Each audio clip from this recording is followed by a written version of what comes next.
संत श्रेष्ठ ज्ञानेश्वर महाराज यांच्या प्राण संजीवन समाधीच्या सन्निकट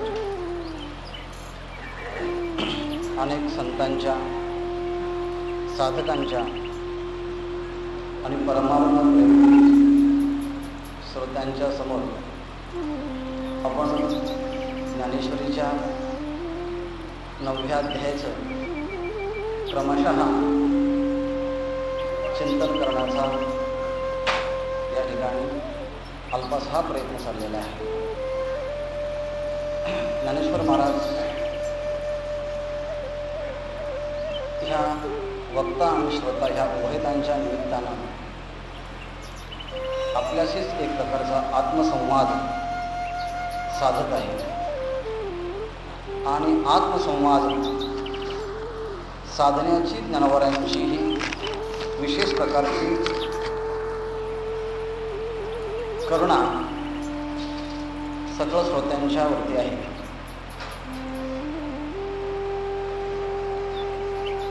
ज्ञानेश्वर महाराजांनी ज्ञानेश्वरीच्या रूपानं अर्थात भाष्याच्या रूपानं ब्रह्मविद्येचा सुकाळ मराठी नगरीमध्ये प्रस्फुटित केलेला आहे.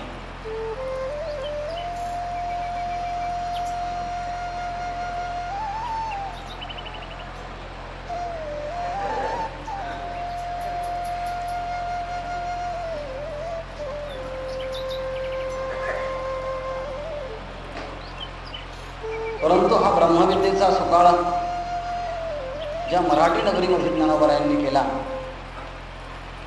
जी ब्रह्मविद्या कशी ऐकावी ह्या संबंधानं सुद्धा एक स्वतंत्र शास्त्र निर्माण केलं. जे अध्यात्म हे एक स्वतंत्र शास्त्र आहेच आणि याचं प्रत्यंतर ज्ञानोबरायांच्या अनेक ओव्यांच्या माध्यमातून दृष्टांताच्या माध्यमातून हे आपल्या अनुभवाला येतं. पण हे अध्यात्मशास्त्र कसं ऐकावं हे ऐकण्याचं एक स्वतंत्र शास्त्र ज्ञानोबरायांनी गीतेच्या भाष्य या स्वरूपामध्ये मांडताना केलेलं आहे. ज्ञानेश्वरीचा ह्या अभ्यास या अंगानं या ओवीचा जर विचार केला तरी अवधान ऐकले दिजे मग सर्व सुखासी पात्र होईजे, हे प्रत्युज्ञोत्तर माझे उघड ऐका. ज्ञानोबराय म्हणतात फक्त एकटं अवधान द्या, फक्त एकमेव लक्ष द्या, त्यामुळे होईल काय, सर्व सुखासी पात्र होईजे. सर्व सुख अर्थात ब्रह्मसुख, या ब्रह्मसुखाची पात्रता आपल्या अंगी येईल. आणि हे बोलणं माझं केवळ बोलायचं म्हणून बोललं नाही, हे बोलणं केवळ मी स्वप्नातलं बोललं नाही, तर हे प्रतिज्ञोत्तर माझे उघड ऐका. हे माझं बोलणं जे आहे ना ते प्रतिज्ञापूर्वक बोलणं आहे. आणि प्रतिज्ञापूर्वक बोलणं हे केवळ महापुरुषांचं असतं आणि अज्ञानी पुरुषांचं असतं.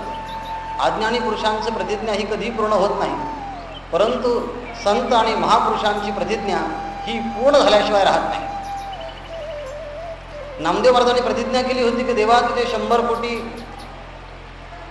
तुझं गुणगान करण्याकरता 100 कोटी अभंग करील. ह्याकरता नामदेवरायांच्या घरातील 14 परिवारातील 14 व्यक्ती अगदी जनाबाई सहित, एवढंच नव्हे तर पांडुरंग परमात्मा आणि रुक्मिणी माता नामदेवरायांचा संकल्प पूर्ण करण्याकरता ते पुढे तयार झाले होते. एवढेच नव्हे, हा संकल्प जेव्हा पूर्ण झाला नाही तेव्हा जगद्गुरु तुका अवतार नामयाचा संप्रदाय सकळांचा तेथून या ती राहिलेली प्रतिज्ञा तुकोबरायांचा अवतार झाल्यानंतर पूर्ण केली. सांगण्याचा इत्यर्थ असा आहे की प्रतिज्ञा करणारे जे संत महापुरुष असतात त्यांची प्रतिज्ञा, त्यांचा संकल्प हा सत्य असतो आणि सत्य संकल्पाचा दाता नारायण.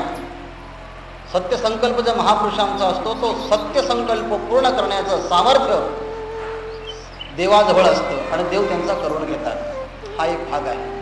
आणि संतांचं बोलणं ऐकल्यानंतर ते संत आपल्याला सर्व सुखाला पात्र बनवितात. याचा अर्थ त्या संतांच्या बोलण्यामध्ये कोणत्याही प्रकारचा दोष नसतो. दोष विरहित बोलणं वक्त्याचं असेल आणि दोषरहित ऐकणं हे श्रोत्याचं असेल तर वक्त्याच्या एका शब्दामध्ये आणि श्रोत्याच्या एक शब्द ऐकण्यामध्ये दोघांचंही आत्महित, दोघांचं म्हणण्यापेक्षा श्रोत्याचं आत्महित हे निश्चित प्रकारचे साधलं जाऊ शकतं. कानावचनाची भेटी सरिसाची पै किरटी वस्तू घेऊन उठी कवनो एको. कानावचनाची भेटी, शब्दाचं उच्चारण झाल्याबरोबर श्रोत्याच्या अंतःकरणामध्ये त्याचा बोध होतो. त्याचं कारण एक आहे की वक्त्याच्या बोलण्यामध्ये कोणत्याही प्रकारचा दोष नसतो आणि ज्यांच्या बोलण्यामध्ये कोणत्याही प्रकारचा दोष नसतो त्यांचं बोलणं हे वेदतुल्य आहेत असं मानलं जातं. त्यांचं दृष्टी ही ऋषींची दृष्टी आहे आणि ऋषया मंत्र द्रष्टारा असं वेदामध्ये, वेदाच्या संबंधानं वचन आहे.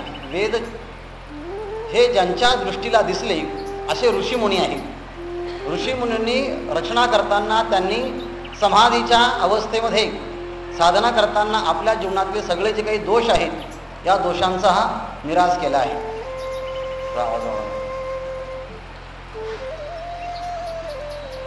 निराश केला आहे. दोष किती आहेत?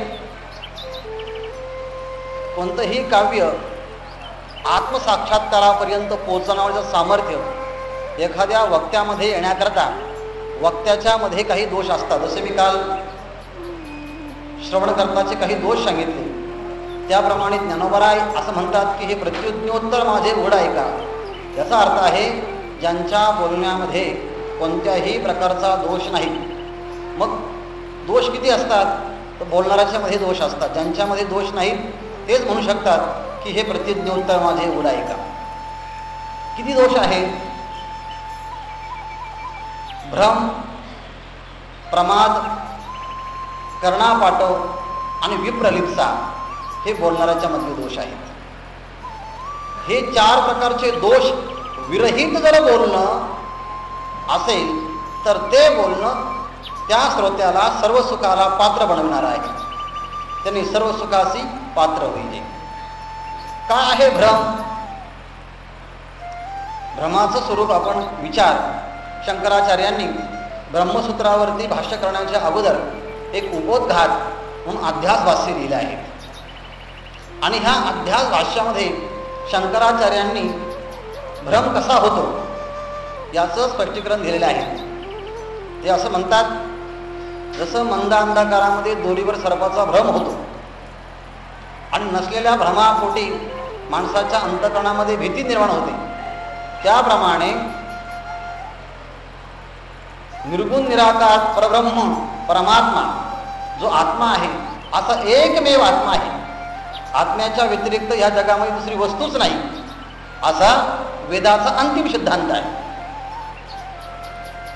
पण असं असताना देखील ह्या जगाची प्रतीती येते. याला उत्तर काय आहे तर सांगतात, ज्याप्रमाणे दोरीवरती सर्पाचा भ्रम हवा,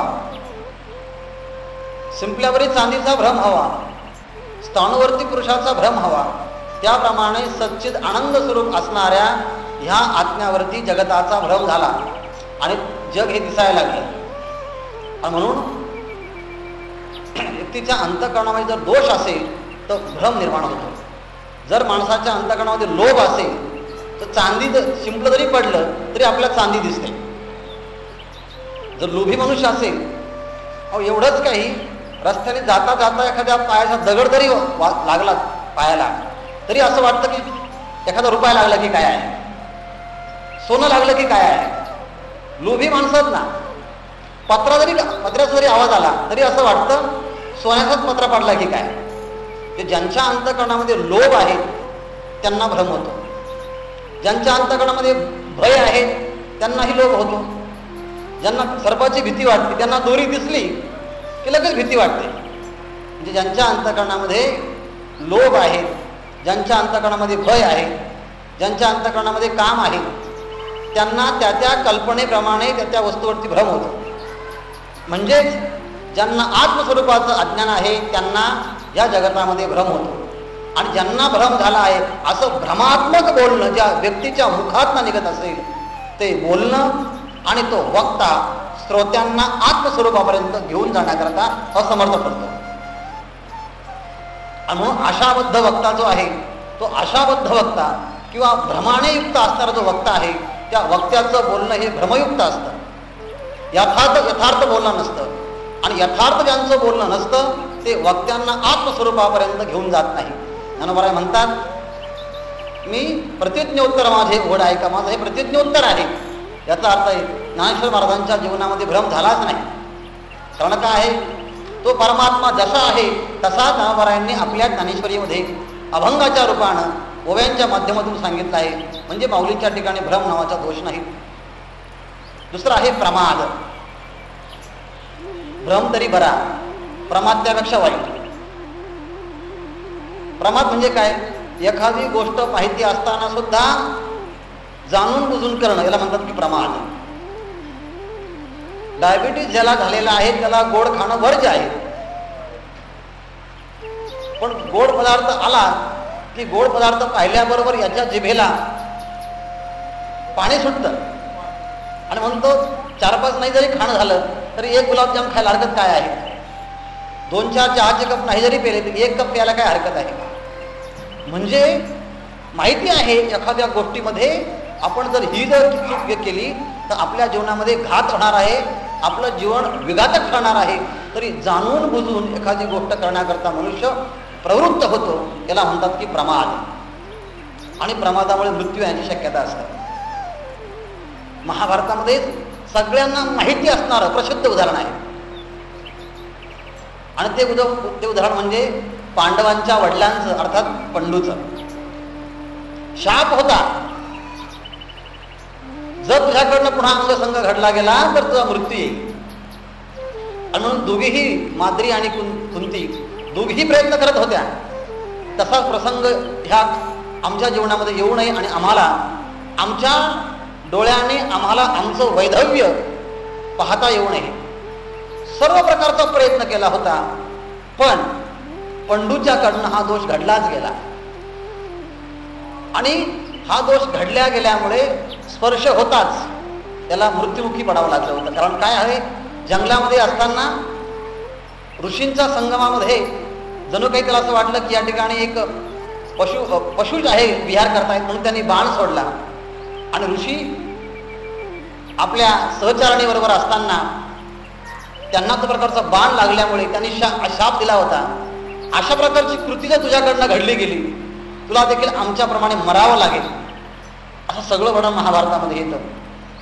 आणि हे वर्णन माद्री आणि कुंती दोघींनीही ऐकलं होतं, पाहिलं होतं. तेव्हा दोघीही अत्यंत सतर्क राहत होत्या जंगलामध्ये असताना. परंतु हे माहिती असताना सुद्धा गीतेने म्हटल्याप्रमाणे हा जो कामाचा, क्रोधाचा, लोभाचा हा जो एक प्रकारचा आवेग आहे, हा आवेग थोपवणं मोठमोठ्या ऋषींना, मोठमोठ्या संत महंतांना देखील अवघड पडलेलं आहे.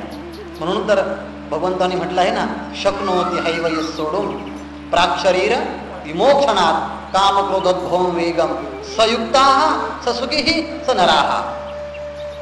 कामाचा वेग, क्रोधाचा वेग, लोभाचा वेग इतका भयंकर असतो की जाणणाऱ्या माणसाला देखील माहिती असताना देखील तो कृती जोपर्यंत करत नाही तोपर्यंत त्याला काही कळत नाही. एकदा कृती घडली, प्रसंग घडला, अरे म्हणतो अरे असं नव्हतं घडायला पाहिजे होते. सज्ञानाचे झोबे कंठी नाना संकटी नाचवी, नवल अहंकाराचे गोठी विशेष न लगे अज्ञाना पाठी, सज्ञानाचे झोंबे कंठी, ज्ञाना संकटी नाचवी. हा सगळा प्रपंच शब्दांचा विस्तार आपण कशा करता करत होतो. एखादी गोष्ट माहिती असताना सुद्धा माणसाच्या अंतःकरणामध्ये असणाऱ्या विकारांचा एक प्रकारचा प्रभाव अंतःकरणामध्ये जेव्हा होतो तेव्हा काही केल्या तो प्रभाव थोपवण्याची क्षमता माणसाच्या प्रयत्नामध्ये ती कमी पडते आणि त्यामुळे माणसाकडनं चुका घडतात. त्या चुकेलाच प्रमाद असं म्हणतात. आणि हा प्रमादशीलता ज्या व्यक्तीच्या व्यक्तिमत्वामध्ये आहेत, अशा व्यक्तिमत्वातनं साकार होणारे शब्द श्रोत्याच्या अंतःकरणावरती जरी आरूढ झाले तरी त्या शब्दाच्या द्वारे तो ब्रह्मसुखापर्यंत सर्व सुखापर्यंत पोहोचेलच असं काही सांगता येत नाही. म्हणून हाही नावाचा एक दोष आहे. कोणता? प्रमाद. म्हणजे पहिला आहे भ्रम नावाचा दोष, दुसरा आहे प्रमाद नावाचा दोष, तिसरा आहे कर्णा पाटव, कर्णा अपाटव. करण म्हणजे इंद्रिय आणि पाटव म्हणजे त्यामध्ये शक्ती. जर इंद्रियांच्या मध्ये विशिष्ट प्रकारची शक्ती नसेल तर बोलण्यामध्ये अनेक प्रकारचे दोष निर्माण होऊ शकतात. जरी विद्वान असेल, जरी चांगला माहिती येत असेल, परंतु वय वाढल्यानंतर मुखामध्ये दात नसतात, ऐकण्यामध्ये शक्ती कमी होते, बोलण्याची शक्ती कमी होते आणि कधी कधी स्मृतीभ्रम देखील होण्याची शक्यता असते. आणि स्मृतीभ्रम झाल्यानंतर कधी कधी चुकीचे प्रमेय त्या बोलणाऱ्याच्या मुखातनं अभिव्यक्त होतात, बाहेर पडतात. आणि म्हणून जोपर्यंत इंद्रियांच्या मध्ये एक प्रकारचं पाटव्य शक्ती आहे तोपर्यंतच शास्त्राने सांगितलेले सिद्धांत आपल्या त्या श्रोत्याच्या अंतःकरणामध्ये विशिष्ट प्रकारे स्थिर होतात. परंतु वार्धक्याच्या काळामध्ये इंद्रियांच्या मध्ये विकलांग येतो आणि विकलांग जर आले, इंद्रिय झाले आणि मग त्या विकलांग इंद्रियाच्या माध्यमातून काही सांगण्याचा जर प्रयत्न केला तर त्या इंद्रियांच्या मध्ये दोष निर्माण झाल्यामुळे दोषयुक्त शब्द बाहेर पडतात आणि दोषयुक्त शब्द बाहेर पडले की ते श्रोत्यांना सर्व सुखापर्यंत घेऊन जात नाही. आणि म्हणून जोपर्यंत इंद्रिय हात पाय काय चांगले आहेत तोपर्यंतच ऐकण्याचं, बोलण्याचं बोलून घ्यावं, ऐकण्याचं ऐकून घ्यावं. म्हणजे इंद्रिय पाटव्य शक्ती हा एक प्रकारचा दोष आहे. आणि शेवटचा दोष आहे त्याला म्हणतात, पहिल्यांदा सांगितलं, कोणता सांगितलं पहिल्यांदा? भ्रम, प्रमाद, विप्रलिप्सा आणि शेवटचा दोष आहे कर्णा पाठव झालं. आणखी एक आहे भ्रम, प्रमाद, विप्रलिप्सा आणि एक वंचना करणं. म्हणजे एखाद्याला एखादी गोष्ट माहिती असताना सुद्धा दुसऱ्याची वंचना करणं, वंचना हा दोष आहे. त्याला शब्द वेगळा आहे पण त्या शब्दाचा अर्थ आहे वंचना, म्हणजे फसवणूक. अंतःकरणामध्ये सगळ्या आशा आकांक्षा भरून उरलेल्या आहेत, पण एखादा विषय आला की डोळ्यातनं पाणी येतात, कंठ दाटून येतो, अंगावरती रोमांच येतात आणि सगळा हा प्रकार असा निर्माण झाला की असं वाटतं की याच्या बोलणाऱ्याच्या अंतःकरणामध्ये एक प्रकारचा आष्टसात्विक भाव निर्माण झाला आहे. आणि मग कदाचित त्या बोलणाऱ्याच्या मुखातनं वैराग्याचे लक्षणं, भक्तीचे लक्षणं असे बाहेर पडतात आणि सगळ्या लोकांचा असा विश्वास होतो की हा आत्मसाक्षात्कारीच आहे आणि हा देखील मी आत्मसाक्षात्कारी आहे असं लोकांना दाखवतो आणि अशा प्रकारची लोकांची फसवणूक करतो. याला म्हणतात की प्रकारचा आत्मवंचन हा प्रकारचा दोष आहे. छल, फसवणूक करणं दुसऱ्याची. आणि अशा प्रकारची भूमिका ज्यांच्या अंतःकरणामध्ये असेल त्यांच्या मुखातनं निघालेले शब्द त्या वक्त्याला सर्व सुखापर्यंत घेऊन जातीलच असं काही सांगता येत नाही. आणि म्हणून इंद्रियांचा तो पंगिस्तपणा तो दूर होण्याकरता भ्रम, प्रमाद, विप्रलिप्सा, कर्णापाटव आणि वंचना हा सगळं दोष विरहित ज्यांचं बोलणं असेल तेच संत असतात, तेच ऋषी असतात आणि तेच श्रोत्यांना सर्व सुखापर्यंत घेऊन जातात. आणि ज्ञानोबारायांनी सर्व सुखापर्यंत घेऊन जाण्याकरता श्रोत्यांना एकच विनंती केली आहे, ते म्हणजे तरी अवधान ऐकले तिचे. आता ज्ञानेश्वरीचा ज्यांना व्यासंग आहेत, ज्ञानेश्वरीचं बरेच ज्यांचं पारायण झाले आहेत, काहींच्या पाठांतर पण आहेत, तर ज्ञानेश्वरीच्या चिंतनाकरता जर आपण जर विचार केला तर ज्ञानेश्वरीच्या प्रारंभी अध्याय सुरुवात होताना कधी कधी ज्ञानोबराय ऐकावं कसं हे सांगतात. कधी कधी ज्ञानेश्वरीचा एखादा अध्याय पूर्ण झाल्यानंतर म्हणजे अध्यायाच्या उपसंहारामध्ये कसं ऐकावं हे सांगतात. आणि कधी कधी तर ज्ञानेश्वरीच्या अध्यायाच्या प्रारंभाला देखील आणि ज्ञानेश्वरीच्या उपसंवारात्मक भूमिकेत देखील ज्ञानेश्वरीचं श्रवण कसं करावं हे सांगितलेलं आहे. जर 6व्या अध्यायाचं जर आपण चिंतन बघितलं तर 6व्या अध्यायामध्ये सुरुवातीला पण सांगितलेलं आहे आणि शेवटी पण सांगितलेलं आहे. 6व्या अध्यायाचं वर्णन केलं आहे.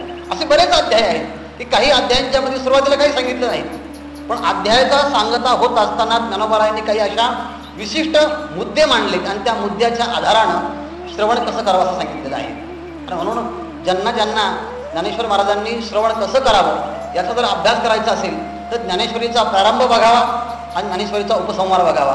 उपसंहारात्मक काही ओव्या आणि काही प्रारंभिक ओव्या या सगळ्या ओव्यांच्या माध्यमातून ज्ञानेश्वर महाराजांनी ऐकावं कसं हा सिद्धांत अत्यंत चांगल्या पद्धतीने सांगितलेला आहे. ते मनाच्या कानी ऐकावे, बोलबुद्धीच्या डोळा देखावे, ते साठो वाटी घ्यावे चित्ताच्या. वाटतं हा 6व्या अध्यायाच्या उपसंहारात्मक भागाची ओवी आहे. त्यातल्या काही अभ्यास या भूमिकेतनं जर पाहिलं तर ऐकावं कसं हा सिद्धांत ज्ञानोबारायांचा जर आपल्याला कळाला तर मी काल सांगत होतो की आधुनिक सिद्धांत जो आहे आधुनिक शास्त्रज्ञांचा तो सिद्धांत माणसाला किती वरवरचा वाटेल हे सहज अंतःकरणामध्ये हा माऊलीचा सिद्धांत ज्यांच्यामध्ये रुजला त्यांना लक्षात येईल. ज्ञानेश्वर महाराजांचे काही ओव्या आहेत बघा. आता इंद्रिय जात आघावी ती श्रवणाचे घर रिघावे मग संवाद सुख भोगावे गीताख्ये. ज्ञानेश्वर महाराज म्हणतात गीतेचं हे व्याख्यान आहे. गीता हा जो संवाद आहे अर्जुनातला आणि भगवंताचा, हे ऐकण्याकरता काय करावे लागेल? जेवढे काही इंद्रिय आहेत त्या सगळ्या इंद्रियांनी आपलं ठिकाण सोडले पाहिजे. आता इंद्रिय जात आघावे. इंद्रिय जात म्हणजे कोणते? पंच ज्ञानेंद्रिय, पंच कर्मेंद्रिय आणि अंतःकरण सहित चतुष्टय. अंतःकरण चतुष्टय मन बुद्धी चित्त आणि अहंकार हे 4. पंच ज्ञानेंद्रिय, पंच कर्मेंद्रिय म्हणजे असे 10 आणि हे 4 14. हे जे आहे ना 14 इंद्रिय. तर ह्या 14 इंद्रियांच्या मध्ये 13 इंद्रियांनी काय करावं?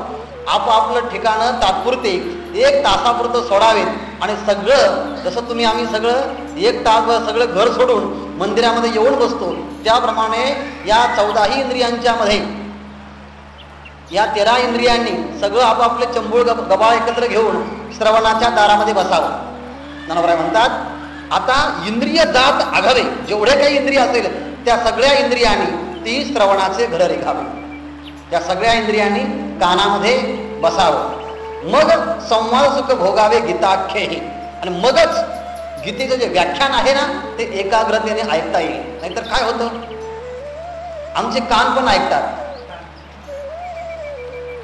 आणि बाकीचे इंद्रिय आहे ना ते पण ऐकतात. म्हणजे कसं, आम्ही ऐकायला बसलो आणि ऐकता ऐकता लगेच डोळ्याने दुसरं बघायला गेलो. म्हणजे काय, डोळे पण पाहतात कान पण ऐकतात. 2 गोष्टी एकत्र होत नाही. ऐकता ऐकता लगेच आम्हाला त्वचाला एक खूप खाली कडक वाटतं, लगेच मग लक्ष तिकडे जातं. म्हणजे त्वचाही तिकडे जाते. शब्द स्पर्श रूप लगेच डोळ्यानं रूप दिसतं. सुगंध आला की गंध येतो. म्हणजे श्रवण करता करता 10 इंद्रिय जी आहे ना ते पण आपापलं कामं करतात. होतं काय की इंद्रियाच्या मध्ये एक प्रकारचं जे काही सामर्थ्य शक्ती ग्रहणाची, ती ग्रहणाची शक्ती जणू काही एका मडक्याला अनेक छिद्र पडावेत आणि छिद्र पडल्यामुळे त्यातलं पाणी अनेक छिद्रात निघून जावं. त्याप्रमाणे अवधान हे जे आहे ना अनेक इंद्रियाच्या दरवाजातनं ते निघून जातं. आणि हे निघून जाऊ नये सगळे इंद्रिय हे जर श्रवणाच्या अंगणामध्ये दारामध्ये राहिले आणि सर्व केलेलं ग्रहण हे जर इंद्रियातनं कानातनं जर अंतःकरणामध्ये स्थिरावलं तर काय आहे, भागवतामध्ये म्हटलं आहे परमात्मा जो आपल्या अंतःकरणात प्रवेश करतो ना कर्णरंध्रेण प्रविष्टा कर्वर कर्णरंध्रेण, तो परमात्मा आमच्या कर्णाच्या रंध्राच्या द्वारे अंतःकरणामध्ये तो प्रविष्ट होतो. आणि म्हणून ज्ञानोबराय म्हणतात श्रवण करताना ही 8 सांगितली आहे. आता इंद्रिय जात आघावे ती श्रवणाचे घर रिघावे मग संवाद सुख भोगावे गीताख्ये. ही ज्ञानेश्वरांची ओवी लक्षात ठेवा. म्हणजे आपण ठेवूया आणि पुढे जेव्हा आपल्याला ह्या आधुनिक लोकांनी श्रवण कसं करावं हा जो सिद्धांत सांगितला आहे हा सिद्धांत कळण्याकरता ही ओवी आपल्याला पुढे उपयोगी ठरणार आहे. आणि असं जर आपण जर केलं तर खऱ्या अर्थानं आपल्या इंद्रिय जे आहेत सगळे इंद्रिय श्रवण सुखामध्ये आले आणि त्या कानाने शास्त्र ज्ञानेश्वरी ऐकली तर काय होतं, त्या कानाची फलद्रुपता, त्या कानाला देखील फळं येतात, ते कान पिकतात, तसं परिपक्व होतात. ज्ञानोबा म्हणतात आजी श्रवण इंद्रिया पिकले येणे गीता निधान देखिले, आता स्वप्नच हे तुकले साचा सरीसे. आजी श्रवण इंद्रिय पिकले, जसं एखादं फळ परिपक्व व्हावं त्याप्रमाणे सर्व इंद्रिय कानामध्ये प्रवेश केला आणि त्या कानाने शब्दामध्ये प्रवेश केला आणि ते शब्द कानाने ग्रहण करून शब्दाचा जो अर्थ जो आहे तो अर्थ परमात्मा आपल्या अंतःकरणामध्ये ठसावला. जणू काही त्या कानाने आपली सार्थकता निर्माण केली आहे. आधी श्रवण इंद्रिया पिकले येणे गीता निधान देखिले, आता स्वप्नच हे तुकले साच्या सरेचे. स्वप्न होतं पण ते आता खरं ठरलं. बाबाजी आपले सांगितले नाम, मंत्र दिला राम कृष्ण हरी. स्वप्न हे खोटंच आहे असं वेदांत शास्त्र म्हणतं. परंतु कधी कधी काय होतं, जसं आपलं स्वप्नामध्ये स्वप्न पडतं तीच घटना जागृतीमध्ये अनुभवायला येते, तीच घटना जागृतीमध्ये अनुभवायला येते. मला एकाने एक स्वप्न सांगितलं आणि त्या स्वप्नाचा अर्थ 2 दिवसांनी सत्य ठरला. स्वप्न हे खोटंच असतं पण तरी देखील कधी कधी आहे माऊली म्हणतात ना, स्वप्नाची परंतु साचा ठरले. कसं आहे, एका घरामध्ये सासू आणि सून एकमेकावरती मुलगी आणि आई ह्याप्रमाणे प्रेम करायचे. सासू आणि सून दोघींचं एकमेकावरती अतोनात प्रेम. जेवण जरी करायचं ठरलं तर बरोबर, झोपायचं ठरलं तरी बरोबर, काही सांगायचं व्यवहार करायचं ठरलं तरी बरोबर, कुठं जायचं ठरलं गावाला तरी बरोबरच. पण कर्मधर्म संयोगानं सासू पडली, म्हातारी झाली आणि सून तरुणच आहे. पण आदल्या दिवशी त्या सुनेला असं स्वप्न पडलं की कोणीतरी माझ्या अंगावरती एक साप येतो आणि मला माझ्या अंगावरती असणाऱ्या एखाद्या जवळ असणाऱ्या एखाद्या व्यक्तीला जवळून घेऊन ओढून तो स्मशानापर्यंत घेऊन जात आहे. आणि दुसऱ्या दिवशी असं घडलं की त्या सासूचा मृत्यू झाला. म्हणजे काय बरं, स्वप्न हे खोटंच असतं परंतु ज्यांच्यावरती आपलं आतोनात प्रेम असतं कधी कधी ती घटना, ते सूचकता आदल्या दिवशी केव्हा तरी स्वप्नामध्ये दाखवतात ती घटना. आणि त्या व्यक्तीने सांगितलं की दुसऱ्या दिवशी अशी घटना घडली. मग म्हणावं लागेल की स्वप्नच होतं पण खरं ठरलं. त्याप्रमाणे गीता आणि ध्यान असणारा परमात्मा आहे जो योग्यांना देखील पाहणं दुरापास्त आहे.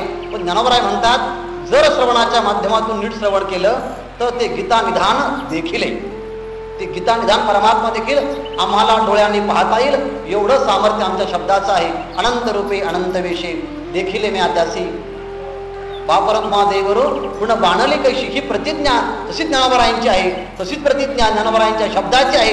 आणि ती जर ऐकली तर ती प्रतिज्ञा श्रोत्याच्या देखील अंतःकरणामध्ये येते. आता हा एक भाग एका अध्यायाचा आहे. दुसरा पहिल्या अध्यायाच्या मध्ये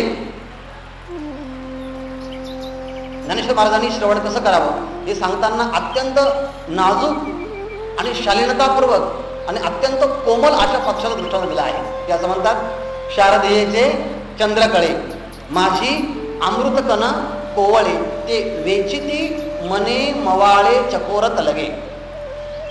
मुळातच रात्र अतिशय शांत आणि त्या रात्रीमध्ये पौर्णिमेची रात्र अतिशय शांत आणि त्या रात्रीमध्ये शरद ऋतूतलं चांदणानं ते अतिशय शांत निरव आणि प्रसन्न आहे. किती कोमलता बघा. शारदेचे चंद्रकळे, त्यातच शरद ऋतूतलं चांदण आणि त्या चांदणातल्या ज्या कळा त्या किती कोमल असतील बरं. शारदेचे चंद्रकळे, अतिशय कोमल त्या कला चंद्रातल्या आणि त्या कला चंद्रातले ते किरण त्यातले जे कण, ते कण वेचणारे देखील किती कोमल आहे. ते म्हणतात शारदेचे चंद्रकळे माझे अमृत कण कोवळे, अत्यंत ते अमृत कोवळे कण.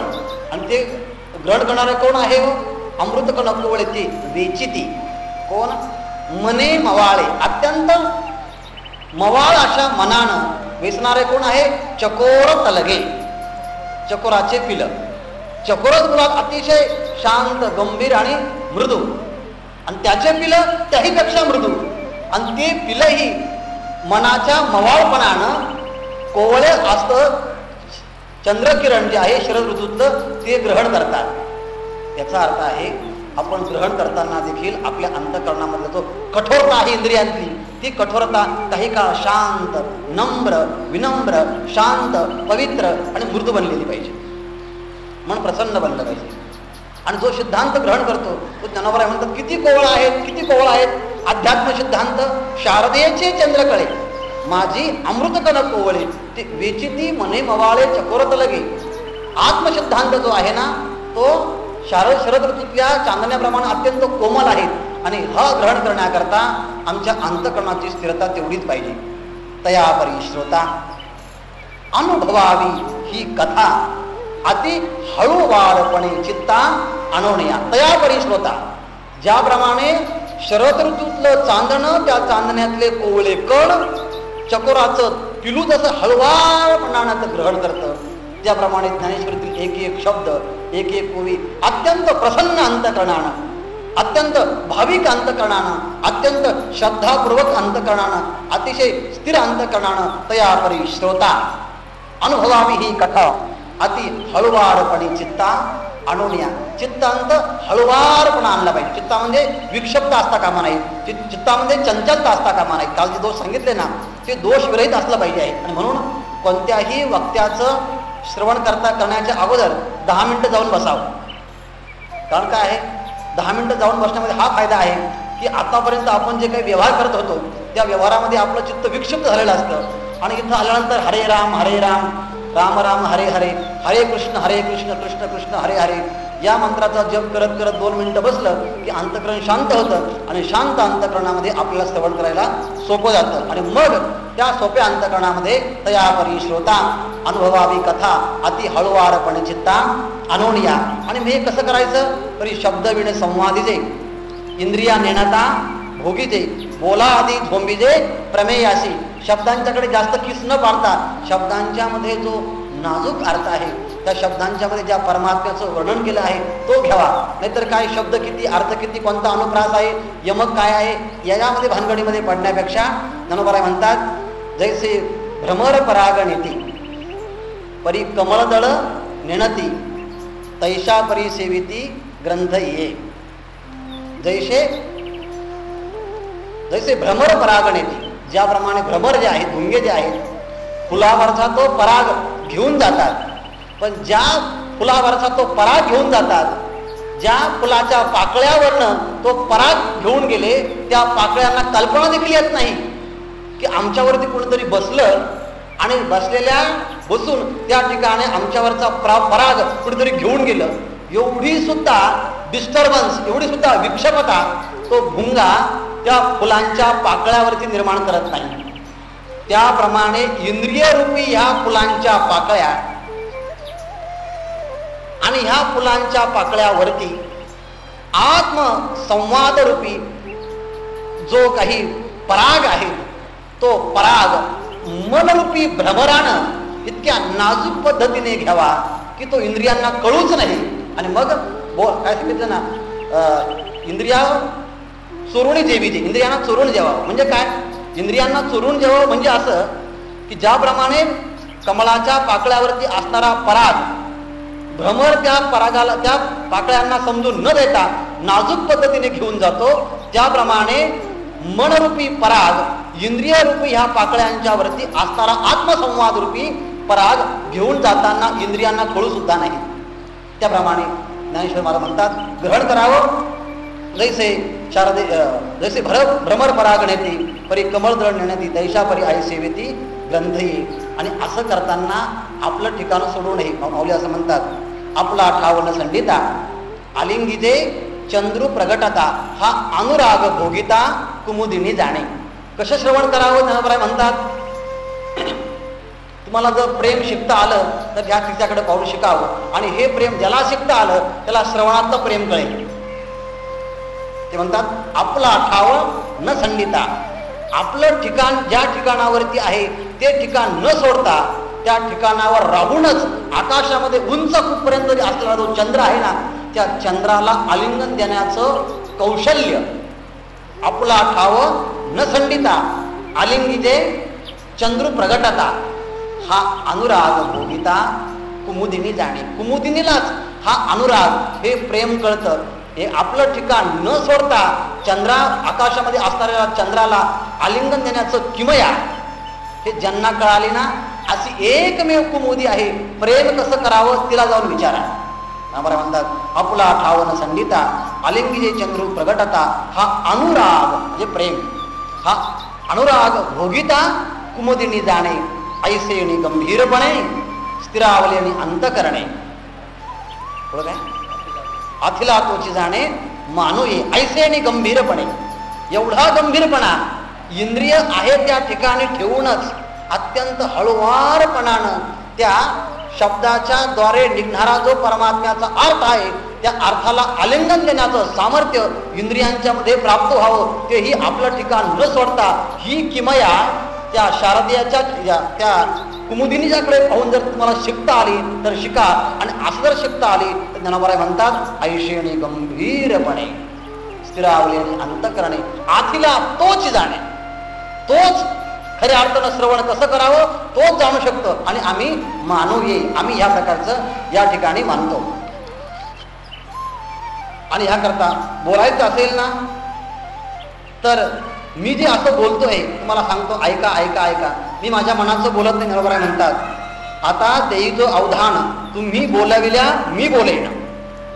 तुम्ही बोलविल्या म्हणजे माझे श्री गुरु माझ्याकडून जसं बोलवून घेतील तशा प्रकारचं मी बोलणार आहे आणि ते माझ्याकडून चांगलं बोलवून घेणार आहेत.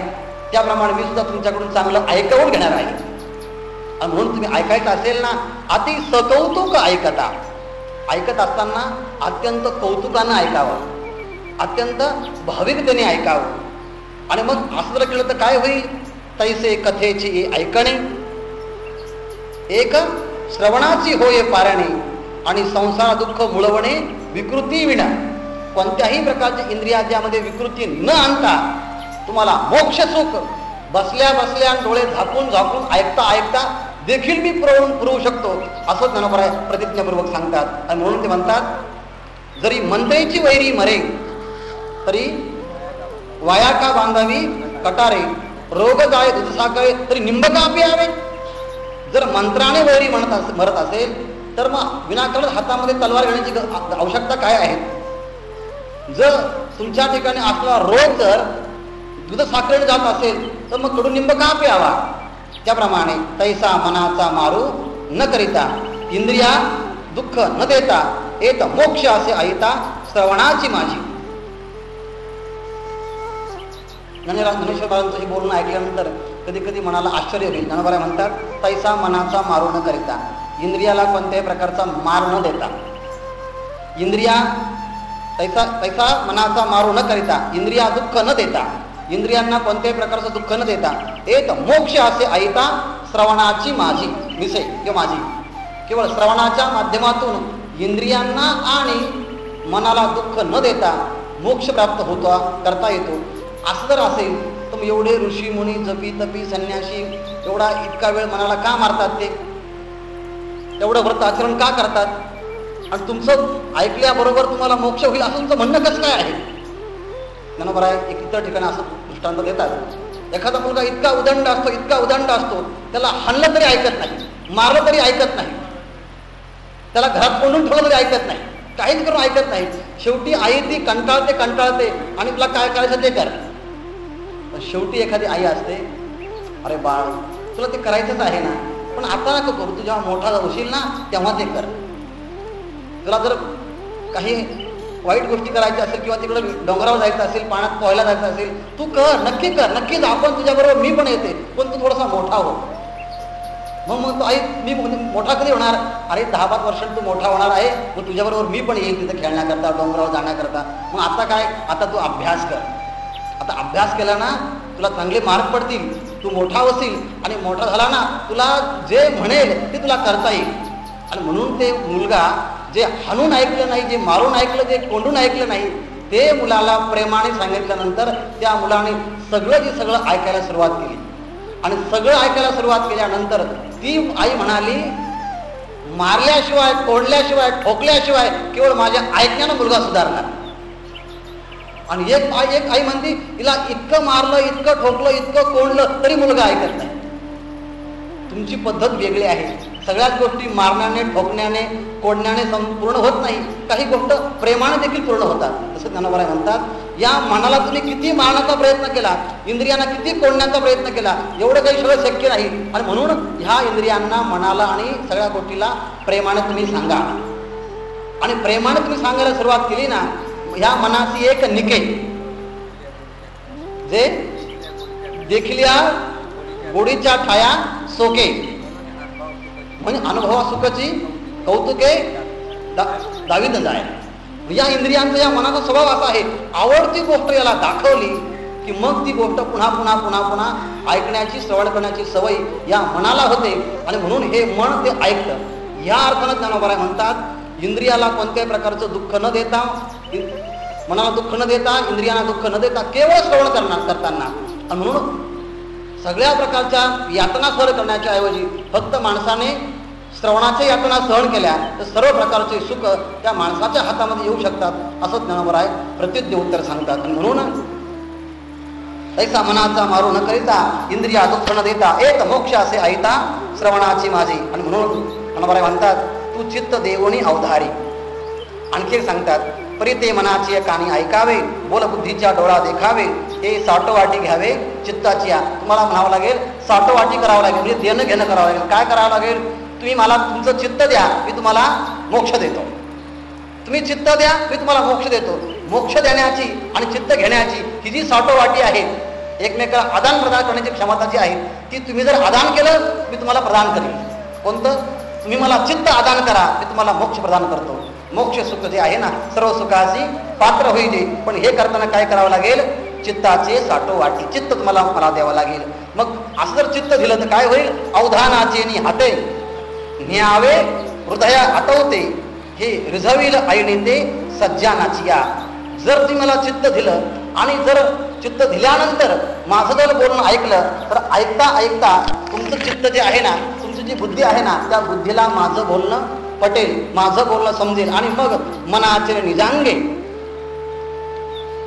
हे मनाचे निजांगे योगी जो आहे ना, तो मनाच्या निजांगानं हे भोगत असता हे विषय सुख. ऐसे हळुवारपण जरी येईल तरीच हे उपेगा जाईल, येरवी अगवी गोठी होईल मुकिया बहिऱ्याची. नाहीतर मुका सांगायला बसला आणि बहिरा ऐकायला बसला. मुक्याने 1 तास बोललं आणि बहिऱ्याने 1 तास ऐकलं आणि दोघेही निघून गेले. काय हातात पडलं? हातात काहीच नाही पडलं. कारण का? ज्या ऐकण्याची क्षमता ज्याच्यामध्ये असायला पाहिजे ती त्याच्यात नाही, आणि बोलण्याची क्षमता ज्याच्यामध्ये असायला पाहिजे ती त्याच्यात नाही. म्हणजे 4 प्रकारचे दोष वक्त्यामध्ये आहेत आणि 4 प्रकारचे दोष श्रोत्यामध्ये आहे. श्रोत्याने 4 दोष तसेच ठेवले आणि वक्त्याने 4 दोष तसेच ठेवले, तर अगव्या गोटी होईल मुकिया बहिऱ्याची. भ्रम, प्रमाद, विप्रलप्त आणि कर्णापाठव हे दोष वक्त्याचे. लय, विक्षेप, कषाय, रसस्वादन हे दोष श्रोत्याचे.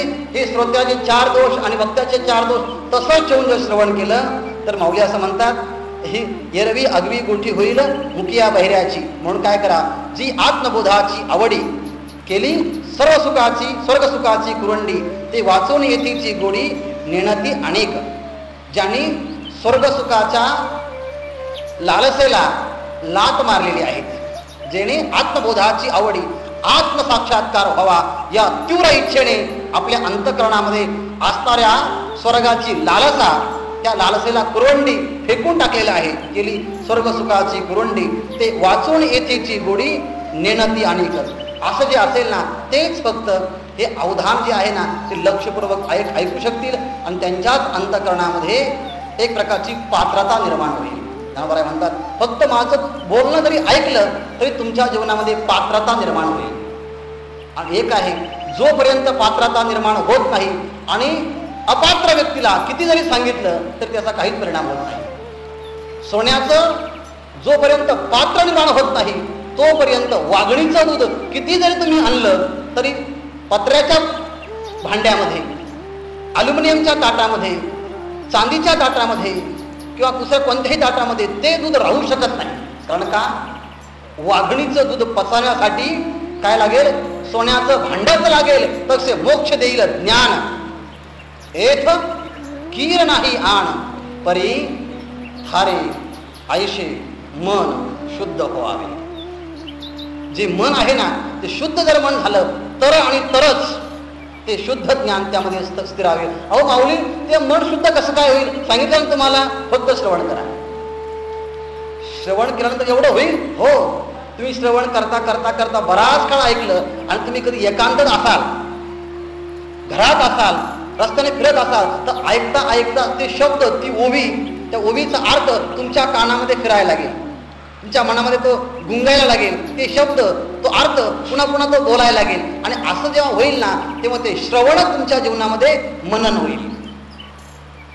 तुम्ही न करताही मनन होईल ते. आणि बऱ्याच वेळ बघा, आपण ऐकता ऐकता ते शब्द आपल्या कानात यायला लागतात. समजायचं की आमचं श्रवण परिपक्व होणं, त्याचा परिणाम आमचा आता तो मननामध्ये झालेला आहे. श्रवण घडलं आणि मनन घडलं. श्रवण आणि मनन घडल्यानंतर पुन्हा पुन्हा पुन्हा पुन्हा आम्ही कितीही जरी प्रयत्न केला तरी आमचं मन या संसारामध्ये लागतच नाही. पुन्हा पुन्हा पुन्हा पुन्हा ते मन भक्तीमध्ये येतं, नामचिंतनामध्ये येतं, त्या ओव्यांच्या अर्थामध्ये येतं आणि सारखं सारखं ते मन पुन्हा आत्माकार बनतं. त्याला काय म्हणायचं? निधिध्यासन. म्हणजे एक श्रवण केलं की त्याचा परिणाम मननामध्ये होतो आणि मनन केलं की त्याचा परिणाम निधिध्यासनामध्ये होतो. आणि मग श्रवण, मनन आणि निधिध्यासन हे केवळ ऐकल्यानेच जर होत असेल तर आमच्या अंतःकरणामधले जे प्रमाण असंभावना, प्रमेय असंभावना आणि विपरीत असंभावना, या 3 प्रकारचे जे महत्वाचे दोष आत्मसाक्षात्काराकरता प्रतिबंध होत असतात, ते प्रतिबंध केवळ ज्ञानेश्वरीच्या एक शब्द, एकले अवधान, जे फक्त एकटं अवधान दिल्यानंतर आमच्या जीवनातले सगळ्या प्रकारचे प्रतिबंध दूर करण्याचं सामर्थ्य केवळ ज्ञानोबरायांच्या एक शब्द ऐकण्यामध्ये आहे.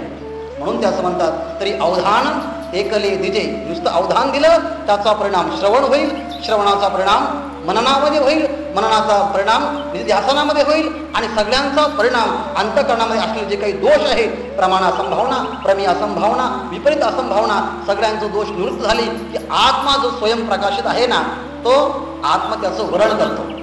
एक ओवी ना, गुणकुसुमांची आ माळा घेऊन मुक्ती बाळा, वैराग्य निरपेक्षाच्या गळा दिवसीत आहे. अनंत वर्षापासून ती बालिका हातामध्ये मुक्तीची माळा घेऊन उभी आहे. केव्हा तो मला भेटेल, केव्हा तिच्या गळ्यात माळ घालेल, केव्हा तो मला भेटेल, केव्हा तिच्या गळ्यात माळा घालेल, केव्हा तो मला भेटेल, केव्हा तिच्या गळ्यात माळ घालेल. कोण? ज्याने माऊलींच्या एक ओवीचं श्रवण केलं, त्याचा परिणाम मननामध्ये झाला, त्याचा परिणाम ध्यासनामध्ये झाला आणि अंतःकरणातले सगळे जे संशय विपर्य निघून गेले आणि अभयम सत्व संशुद्धी ज्ञान योग व्यवस्थिती दानम दमश्च यज्ञश्च स्वाध्याय तपार्जवम, दिव्य जे 26 गुण आहे, 26 गुणांचा आविर्भाव त्याच्या अंतःकरणामध्ये झाला आणि संसाराच्या विषयी वमन निर्माण झालं. अशी भूमिका त्या साधकाची होते ना होते. तोच गुणकुसुमांची आ माळा, गुणकुसुमांची आ माळा घेऊनी मुक्ती बाळा, वैराग्य निरपेक्षाच्या गळा दिवशीत. अरे बाबा, तुझी किती वर्षापासून, किती दिवसापासून तुझी वाट पाहत होते, ह्या पात्रतेला तू यावा. तू ज्ञानोबरायांचं म्हणणं ऐकलं आणि ह्या पात्रतेला प्राप्त झाला. घे माळ, मग सर्व सुखासी पात्र होईल. सर्व सुखाला पात्र होण्याची क्षमता माऊलींच्या एका शब्दाच्या श्रवणाच्या माध्यमातून झाली आहे. आणि माऊलींचं ही ओवी माऊलींच्या समोरच, माऊलींचंच म्हणणं आपण माऊलींना सांगत आहे. माऊलींचं म्हणणं माऊलीला सांगितलं की माऊलींचं म्हणणं माऊलीला पटेल आणि तेच आपल्या अंतःकरणामध्ये श्रवणही घडवतील, मननही घडवतील, निधिध्यासनही घडवतील, प्रमाण, प्रमेय आणि विपरीत भावना घालवतील आणि गुणकुसुमांची माळा, दैवी संपत्तीचे गुण आपल्या अंतःकरणामध्ये आविर्भूत करतील आणि आपल्याला सर्व सुखापर्यंत नेण्याकरता ते प्रवृत्त करतील. आणि मग सर्व सुखासी पात्र होईल. हे प्रतिज्ञोत्तर माझे ओढ ऐका, ही ज्ञानेश्वर महाराजांची प्रतिज्ञा ज्ञानोबराय आपल्या जीवनामध्ये खरी करून दाखवतील.